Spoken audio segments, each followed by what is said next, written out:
Election धमाका में आप बात करते हैं पश्चिम बंगाल की, जहां संदेश खाली में फिर हिंसा भड़की है। आरोप है कि वहां पर स्थानीय महिलाओं ने पुलिस टीम पर हमला किया, जिसके बाद राज्यपाल सीवी आनंद बोस ने ममता बनर्जी से इस पूरे मामले की रिपोर्ट मांगी है। वहीं बीजेपी ने टीएमसी पर संदेश खाली के लोगों को डराने की कोशिश का आरोप लगाया है।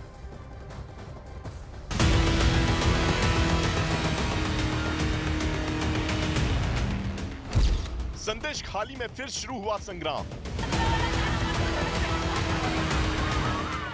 महिला और पुलिस वालों के बीच झड़प। राज्यपाल ने बंगाल सरकार से हिंसा पर मांगी रिपोर्ट। पश्चिम बंगाल के संदेश खाली से आई ये तस्वीरें हैरान करने वाली हैं। तस्वीरों में महिलाओं और पुलिस वालों का आमना सामना हो गया। पहले दोनों तरफ से बातचीत हुई, फिर कहा सुनी और बाद में ऐसा संग्राम हुआ कि महिलाओं को वहां से भागना पड़ा। पुलिस की तरफ से हालात को काबू करने के लिए लाठीचार्ज करना पड़ा। दरअसल संदेश खाली में 7वें चरण की वोटिंग के दौरान हुई हिंसा में आरोपी को पुलिस गिरफ्तार करने आगरहाटी पहुंची थी, जिसके बाद गांव की महिलाओं ने पुलिस के सामने विरोध प्रदर्शन किया। इसी दौरान महिलाओं और पुलिस के बीच जमकर टकराव देखने को मिला। इस हंगामे के बाद संदेश खाली में हिंसा वाले इलाके में भारी पुलिस बल की तैनाती कर दी गई।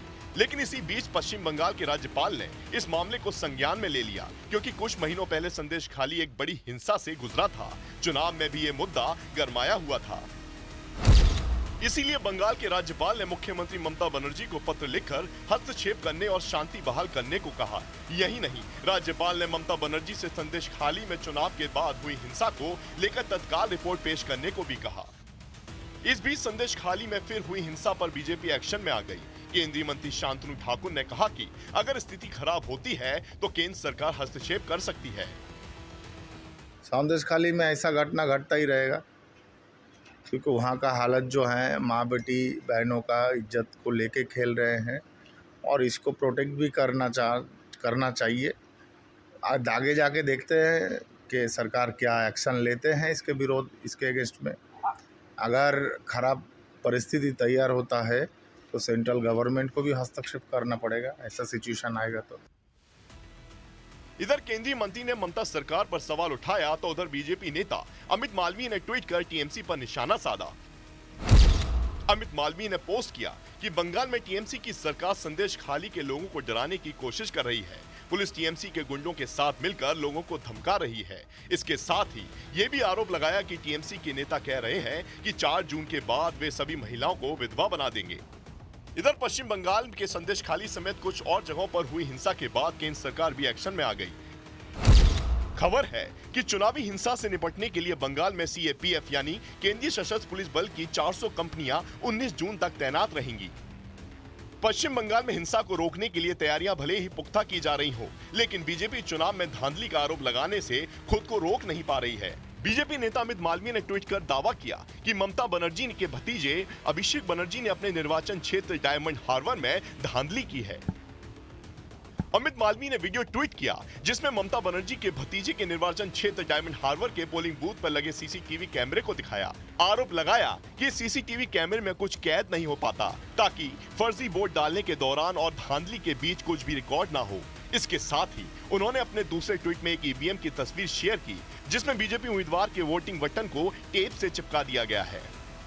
बीजेपी के आरोपों की माने तो संदेश खाली से लेकर डायमंड हार्बर तक सब कुछ ठीक नहीं है।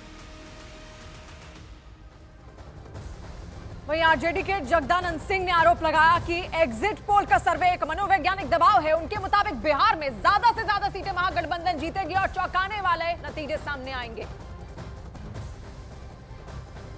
हमारे साथ मौजूद हैं आरजेडी के प्रदेश अध्यक्ष जगदानंद सिंह। जगदा बाबू, इस एग्जिट पोल को आप किस तरह से देखते हैं और आरजेडी खुद को कहां देखती है बिहार में?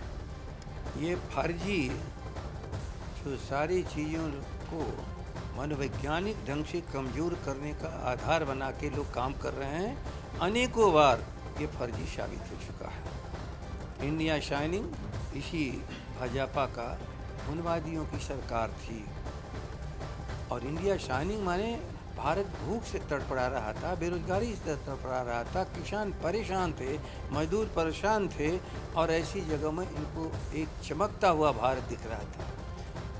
जिस भारत को इन लोगों ने अंधेरे में डाल दिया वो अंधेरे अपने हक और हिस्से के लिए आज पुरस्कारिता से खड़ा है और भारत की जनता जीतेगी और ये खड़ंकारी लोग हारेंगे।